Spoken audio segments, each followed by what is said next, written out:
must escalate the number of beds and so on, so that you can be able to handle the increased cases. This number of positive cases, that is the 1,663, has been extracted from a cumulative sample size of 24,000. From a statistical point of view, 138 people at the moment test positive from every 100,000 sample ran in Mombasa, while in Nairobi, with a caseload of 4,554, it is 100 for every 100,000 people, which means, in effect, that in terms of the intensity of the disease, Mombasa is ahead of the other counties. Fortunately for us, most of these people are fairly asymptomatic. And this explains the importance of having expanded capacity of isolation centers here in Mombasa and all other counties. As a government, we are pleased to note that Mombasa County has already achieved more than that. They are surpassing 432 and moving on ahead. Indeed, you are leading the country in the number of isolation beds, out of which 12 are ICU beds. These have been complemented with 10 ventilators. I really commend you and the government of Mombasa for your work. We are also pleased at the level of innovation you have embraced in repurposing the engineering department of the university into a fully fledged hospital in just a matter of months. Not years, just a matter of months. You repurposed that university into a hospital.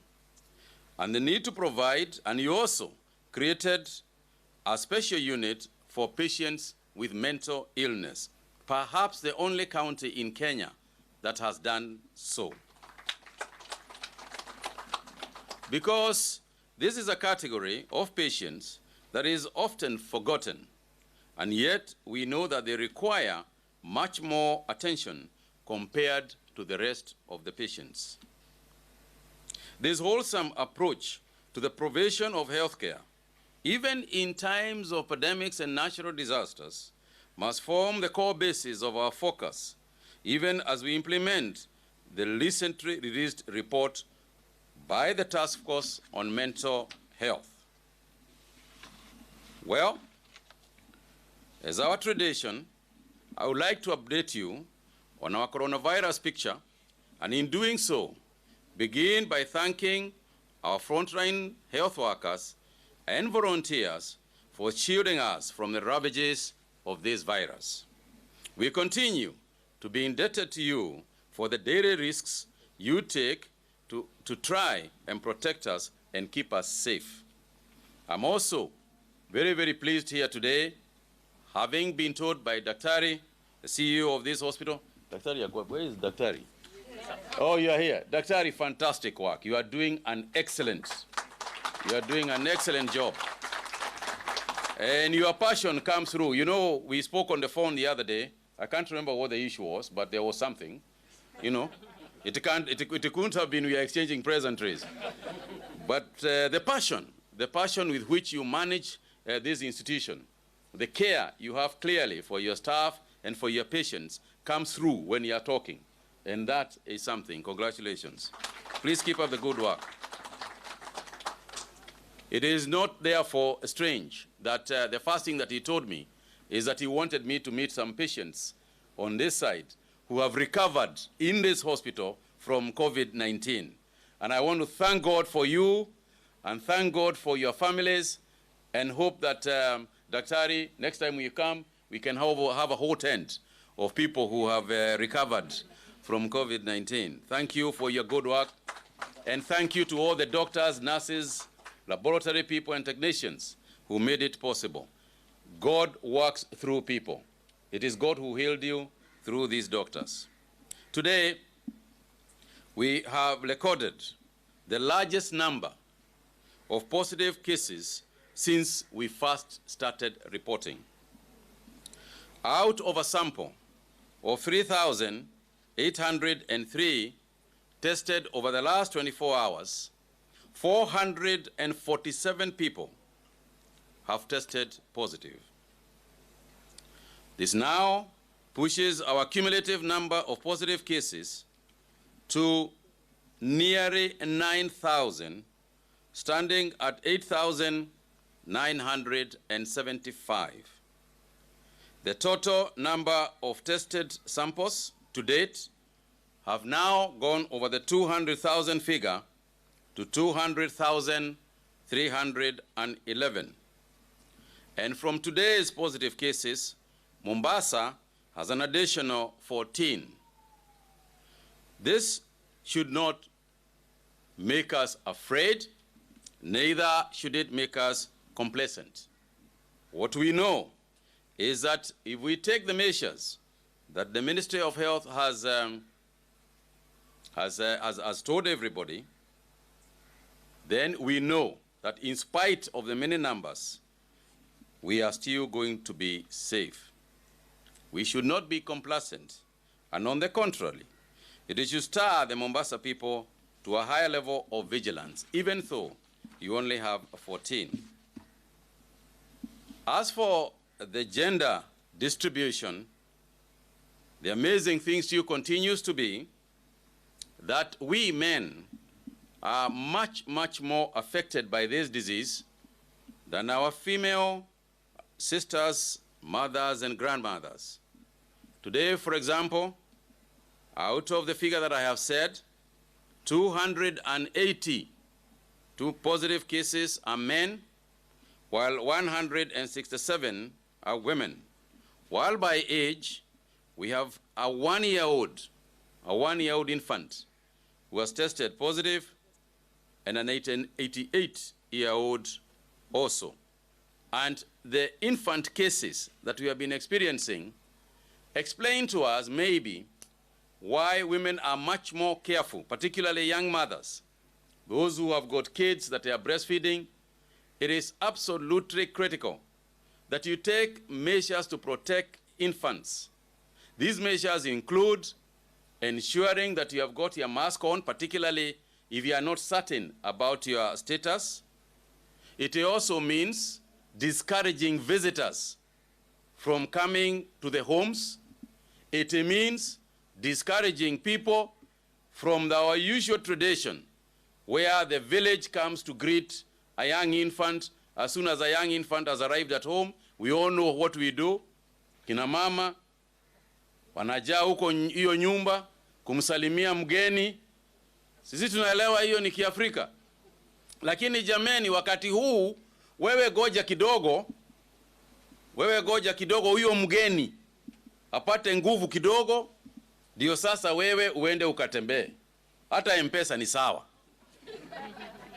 Tuma M-Pesa hiyo itoshe kwa wakati huu, kwa sababu we need to protect infants, and we are getting increasing numbers of infants, and that can only mean it is because of the practices that we usually have. And I would like us to appreciate that at this moment in time, it is difficult for us to continue with some of those practices. But I'm also delighted to inform you that we have also discharged 64 patients from our hospitals, bringing now the number of recoveries to 2,657. In Mombasa County, 738 people have recovered from the disease, and 335 are currently on home-based care. And I want again to congratulate the Mombasa County government and the Department of Health for the way they have embraced this issue of home care with a lot of zeal and a lot of efficiency and ability. Congratulations for doing so. I want to commend all the healthcare workers for the recoveries that we are experiencing and management of those who are now under the home care program. I am sad also to say that over those 24 hours, we have lost 4 more patients to the disease. Our total fatality is now 173, and my deepest condolences to all those who have lost their loved ones. In closing, I would like to remind our brethren in Mombasa one simple fact. If this virus was a physical enemy that came to attack you, we, the government, would have the capacity to protect you against it. If it was a feasible enemy, if it was people who were attacking Mombasa, you would be sure that tanks would be roaring in the streets defending the people of Mombasa. We would send to you investigators, we would send to you the police to arrest any assailants that have posed a threat to you and your loved ones. But with COVID-19, the situation, unfortunately, is different. This enemy is an invisible one, and nobody in the government, not even the Minister for Health, not even the Governor of Mombasa, and for that matter, in his own words, not the President, can ensure that you are totally insulated from the disease. Only you can. Please remember that this virus has affected people in every village here in Mombasa and the entire country. Only you can avoid, only you can protect yourself, only you can isolate yourself as effectively as you can. Nobody else can. And you know, it's effort. It doesn't come easily.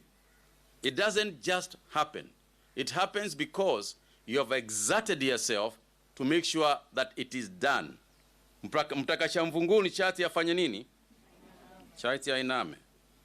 So I want to say to our brothers, kama hata wale wanashongaga, inaitwa kushonga miraa.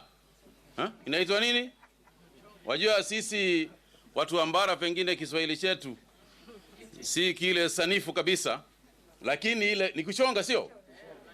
Hiyo hata ukiwa unashonga miraa, tafadhali chukua kidogo, kaa mbali kidogo. Si lazima uwe kabisa karibu sana na yule mwingine. Si lazima, unaweza kaa kidogo na miraa itaingia tu vile kawaida yake. Vile inaingia ukiwa karibu, ndio inaingia ukiwa mbali kidogo. Hakuna tofauti. Kwa hivyo jameni, tafadhalini, ukiwa inaingia matatu, wewe angalia hiyo matatu iko namna gani. Ukiona imejaa, watu wanakaa kama sardines, usiingie hiyo gari. It's a choice. Kwa hivyo jameni, ukisikia watu wako usiku, wanacheza muziki katika bar, na hiyo maneno, Bwana Commissioner, unajua hivyo, the curfew is still on. And now that the police have got a bit of more time, you can be sure they are going to be very, very vigilant. So if I were you, I would not be out in the streets at 9 o'clock, particularly those who run entertainment centers, the bars. Tafadhalini, let's keep them closed. With the relaxation of some of the restrictions, the responsibility shifts to us. I can only plead that kwa sasa jameni, tujikinge na tukimbie sana kutoka kwa hii virusi. Na hiyo kukimbia kwake ni kufanya vile sisi tumesema. Na mimi nikiongea kama mzee, kwa sababu mimi sio kijana. Mimi nina watoto, nina mama, nina jirani. Na kwa sababu ingawa nina watoto wazima, mimi pia ni mtoto wa mtu. Si mimi pia ni mtoto wa mtu? Na ninaweza kumpelekea hata mama yangu, naweza kumpelekea hiyo virusi. Mimi naweza kufanya hivyo. Nikianza kumkimbilia bila kufikiria, bila kumchunga, bila mask. Na mimi jana nilisema hivi kutoka huku kule Makweni. Nikauliza wenzangu, wakati wewe ukitoka Mombasa unaenda kumtembelea mama, ukienda huko Ukambani ama Ingo ama Nyeri ama wapi, ukibeba mkate na mafuta na sukari, vile vile beba sanitizer na beba mask umpatie, kwa sababu yeye ni vizuri anakunywa chai, anakula chakula ambayo imepikwa na hiyo mafuta, walakini usipomsaidia, usipofanya vile wilaya ya afya inasema, basi hiyo yote itakuwa kupoteza wakati. Pendane, na pale tunaweza tushungane kama familia moja ya taifa letu kuu la Kenya. Asanteni sana. I'm grateful to you, the people of Mombasa, na tuwaombea mema.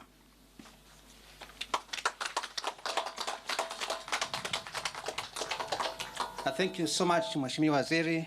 Now, to the members of the fourth estate, it's now your time to ask questions. Please remember to keep it short, your name and the media house that you represent. Don't ask too many so that the others can also get the opportunity to ask questions. Change, please. Excuse me. Sorry, Kano. Before you, that is Kano Oguna. Kano Oguna mnamuelewa? Anazungumza sana, yeye ni spokesman wa serikali.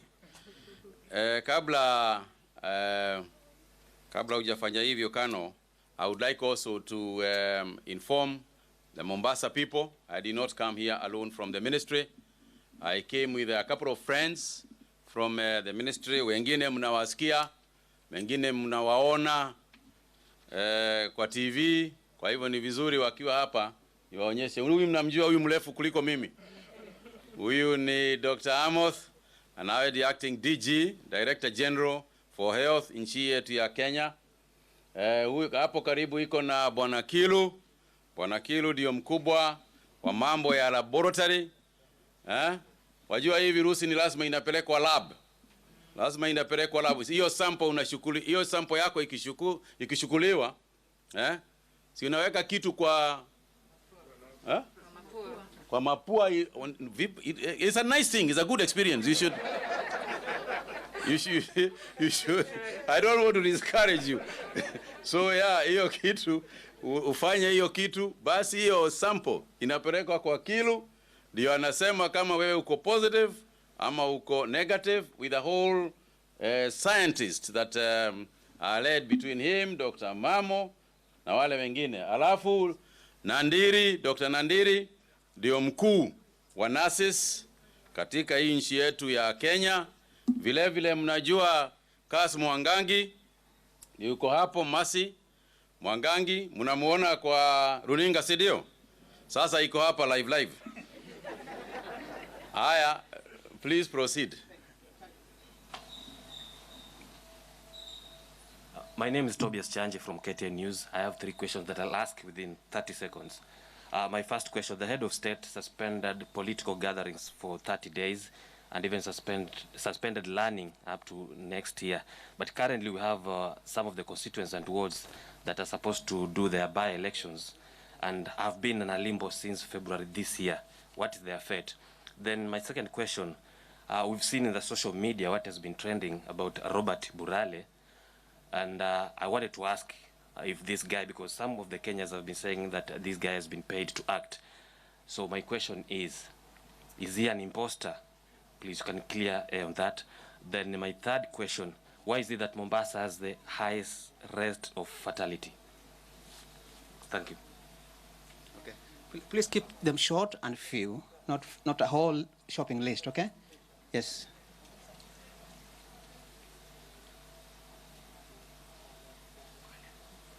Okay, my name is Frederick Kai from K24 TV. First question, we would like to know the status of the ICU beds in Kenya. The second question, we would like to know if the government is overwhelmed with the positive cases that are taking out every day. And the third question on the issue of the capacity, maybe you tell us about how many ventilators we have also in Kenya. Thank you. Okay. Jen, where are they? Okay, you.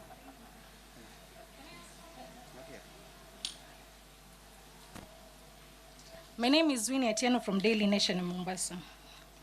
CS Kagwe, yesterday the CS Macharia said that we'll be demanding COVID certificate from international travelers. The other day you'd said we won't be demanding so. Why the change? And international practice, everyone is demanding COVID certificate. Question 2, how many home-based care are in coast region?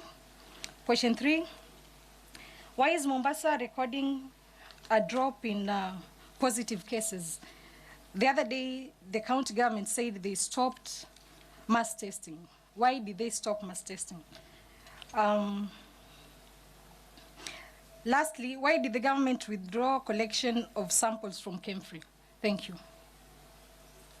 Let me repeat again, kindly, please. Don't ask too many questions. Yeah, this one, and then, yeah, please. Okay.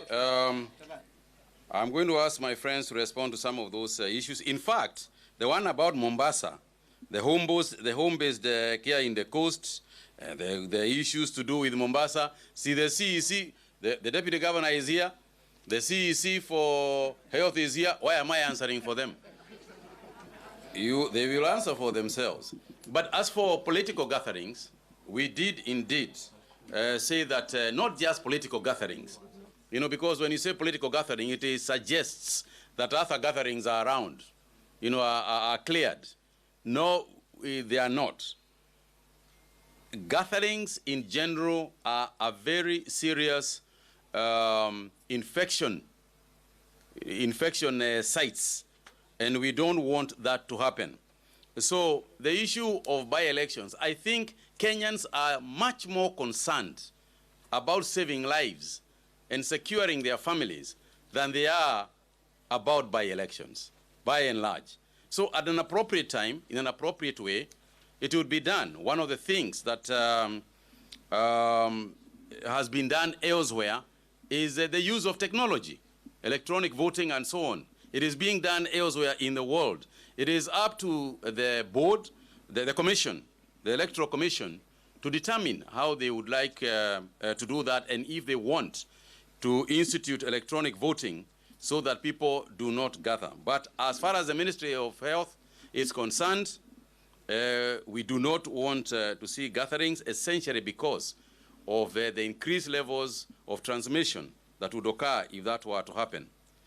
There is a question about somebody called Robert Murade, who, Now, me, I never heard of this guy. You are saying he has been paid by who? I don't know who is supposed to have paid him. I don't know what he's doing. What is he doing? So my friend, when it comes to issues like rumors and so on, all over the place, if I were to respond to every rumor, I would be very, very busy. So I honestly don't know. I honestly don't know about this Robert guy, and I don't know who would have paid him and why he would be pretending. If you are not sick, why would you pretend that you are sick? The guy is probably sick, but you have decided that he is not. So let me leave that one out. The issue of fatalities in Mombasa, I think the difference is not that much. It is true that Mombasa has got the highest fatality rate in the country, but I think that it has probably got to do with also the intensity of infections in the county. In the county is also the highest, as I have said in my speech, and hopefully this is something that is going to reduce. Perhaps the DG will have something to say about that. Now, Atieno asked a very important question regarding what seems like conflicting information. It actually is not conflicting. Let me explain.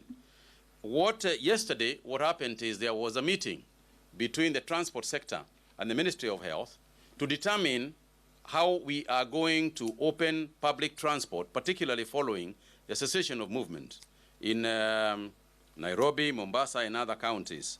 And essentially also, the president had also announced that from the 1st of August, we will be considering opening up of the international space, air travel, if the situation at that time will be accommodating. So what CS Macharia was saying yesterday is that what we are hoping is that when we open the airspace on the 1st of August, please note, on the 1st of August, then there will probably be no certification required. But we have a protocol right now that is in place, and we have not waived that protocol. And the protocol is, you must be tested for COVID certification before you leave the country where you are in, okay? You must have a negative certificate before you board the plane.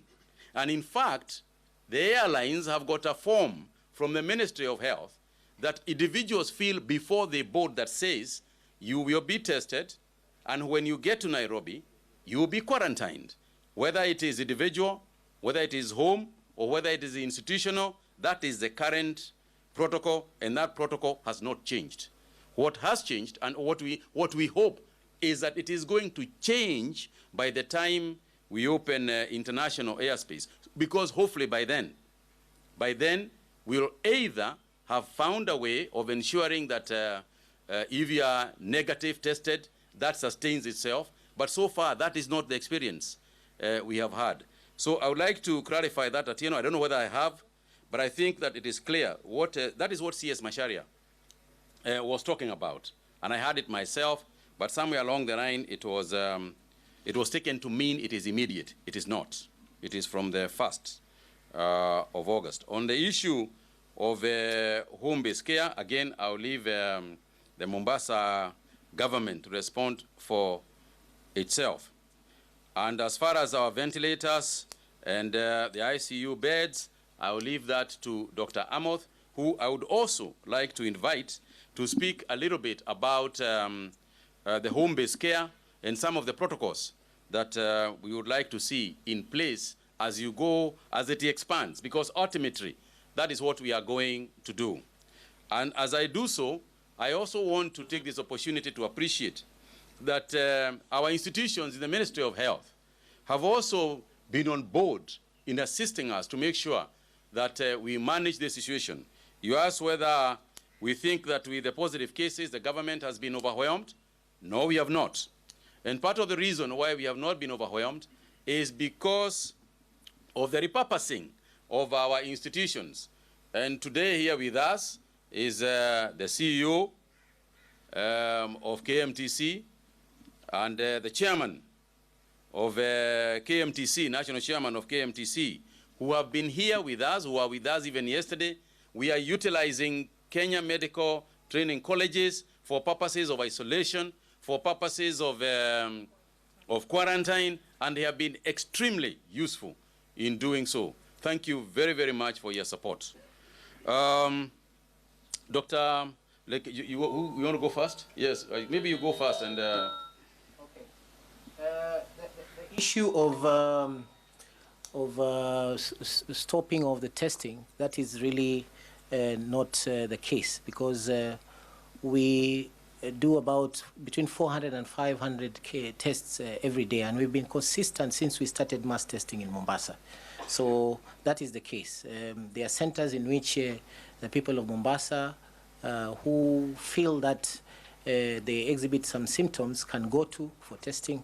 So that is it's continuous, and it will go on until when we feel that this epidemic has been defeated. Yes. Dr. Thanks, Excellency DG. Just a comment on ICU beds. Yes, we have ramped up our capacity for ICU beds. Before COVID, we had about 450 ICU beds for all Kenyan, the entire Kenyan population. But with the measures we have put in place, we have acquired an additional 483 ICU beds as at Saturday last week. In terms of ventilators, of course, the previous 450 ICU beds had 450 or thereabouts ventilators.